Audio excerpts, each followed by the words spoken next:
परम पूज्य श्री श्री बाबा श्री जी की दिव्यवाणी से हित का भाव परहित के लिए प्रेरित करता है। परहित में लगा हुआ मानव जीते जी इस लोक में देवताओं की तरह पूजित होता है और अमर कर जाता है अपना नाम वंशावली सहित भूलोक से विदा होने के बाद भी। स्वर्गीय श्री मणि नागेंद्र सिंह उर्फ मोनू पटेल, चर्चित नाम मोनू भैया, नरसिंहपुर के विधायक व प्रदेश के पूर्व मंत्री श्री जालम सिंह पटेल के पुत्र तथा केंद्रीय राज्य मंत्री श्री प्रहलाद सिंह पटेल के भतीजे थे। स्वर्गीय मोनू पटेल के परिवार में उनके दादा मुलायम सिंह पटेल, दादी श्रीमती यशोदा पटेल, उनकी मां श्रीमती सुमन पटेल, पिता श्री जालम सिंह पटेल, बहन श्रीमती फलित पटेल, कुमारी प्रतिज्ञा पटेल तथा भाई प्रबल सिंह पटेल हैं। उन्होंने अपने पिता को बचपन से ही जनसेवा के कार्यों में संलग्न पाया। उनके दादाजी श्री मुलायम सिंह पटेल तत्कालीन प्रभावशाली समाज सेवक तथा प्रगतिशील कृषक थे। पंचायत में उनके द्वारा लिए गए निर्णयों को सर्वसम्मति से स्वीकार कर लिया जाता था। स्वर्गीय मोनू अपने दादाजी के साथ अक्सर इन सभाओं में जाते थे, जिससे समय के साथ उनमें भी न्यायप्रियता तथा बुद्धिमता के गुण विकसित हुए।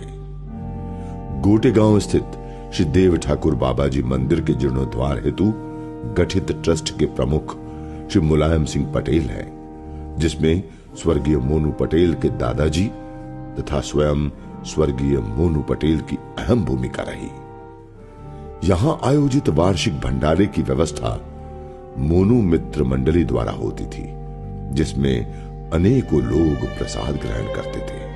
अपने ताऊजी के स्पष्टवादिता के गुण को स्वर्गीय मोनू पटेल ने अपनाया था तथा अपने कार्यों में बातों को घुमा फिरा कर कहने की अपेक्षा स्पष्ट रूप से रखने पर जोर दिया।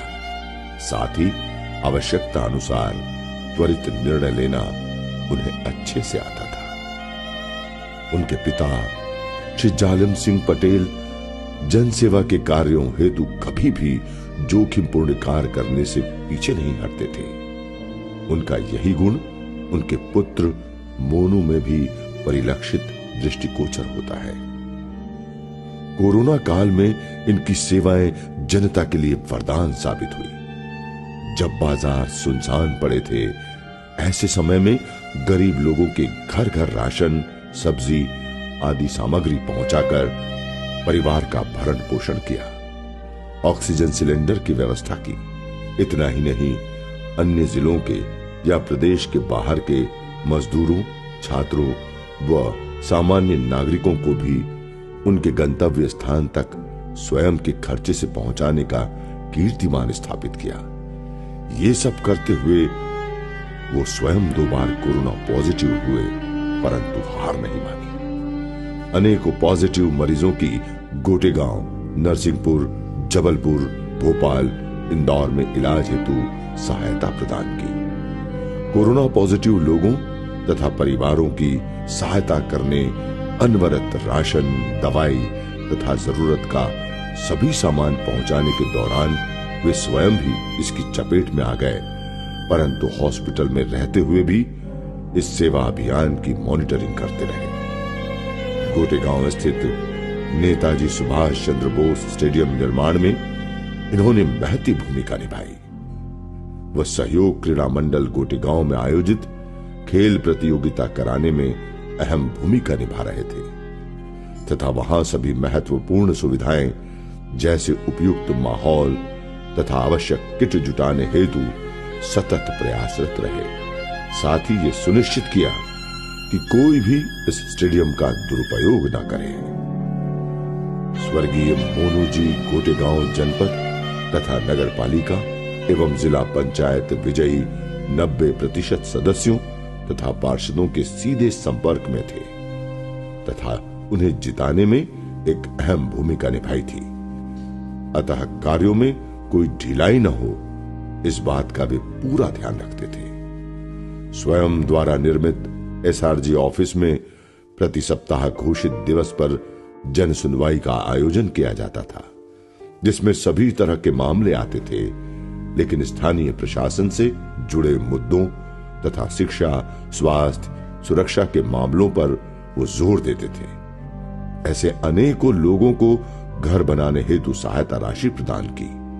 बारिश के मौसम में ऐसा कई बार देखने को मिलता है कि झोपड़ियों के छत उड़ गए, वहीं जब लोग मोनू भैया से मदद मांगने आते तो तत्काल उन्हें सहायता प्रदान की जाती थी।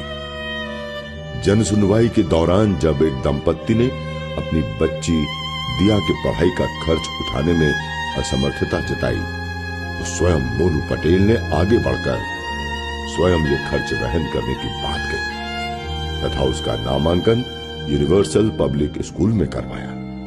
ऐसे ही एक 10 साल की नेत्रहीन बच्ची साबिया की आर्थिक मदद कर उसकी नेत्र ज्योति वापस लाने में मदद की।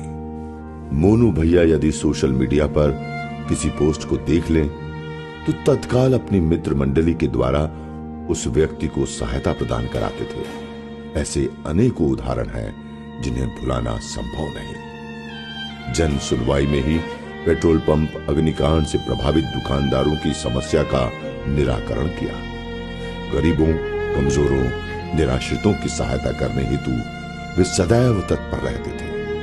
वह कोरोना काल के समय छात्रों की फीस अपने खर्चे पर चुकाई, इसलिए इन्हें भाई राजा के नाम से भी संबोधित किया जाता था। इनके सहयोगियों तथा प्रशंसकों की संख्या बहुत बड़ी थी। अपने प्रशंसकों के मध्य वे मोदी जी की तरह फैशन आइकॉन भी थे। अपनी 34 वर्ष की कम उम्र में ही इन्होंने राजनीतिक क्षेत्र में अपनी एक गहरी पैठ बना ली थी। मां नर्मदा प्रेमी मोनू पटेल जी ने बरमान घाट पर नमामि देवी नर्मदे स्वच्छता अभियान चलाकर नर्मदा तट की सफाई की। प्रधानमंत्री नरेंद्र मोदी के जन्मदिवस पर स्वर्गीय मोनू पटेल जी के नेतृत्व में आयोजित रक्तदान शिविर में 1101 व्यक्तियों ने रक्तदान दिया था। उत्कृष्ट विद्यालय में अनेकों दिव्यांग बच्चों को स्वर्गीय मोनू पटेल जी के नेतृत्व में सहायक उपकरण बांटे गए थे। कोरोना के बढ़ते प्रभाव से चिंतित मोनू पटेल जी ने नवरात्रि के 8वें दिन मनोकामना ज्योत विश्व कल्याण की भावना से प्रेरित होकर प्रज्वलित की थी। युवाओं द्वारा उन्हें युवा सम्राट भी कहा जाता था। ऐसे अनेकों उदाहरण हैं जो युवा सम्राट स्वर्गीय मोनू पटेल को अनंत काल तक स्मरणीय रखेंगे।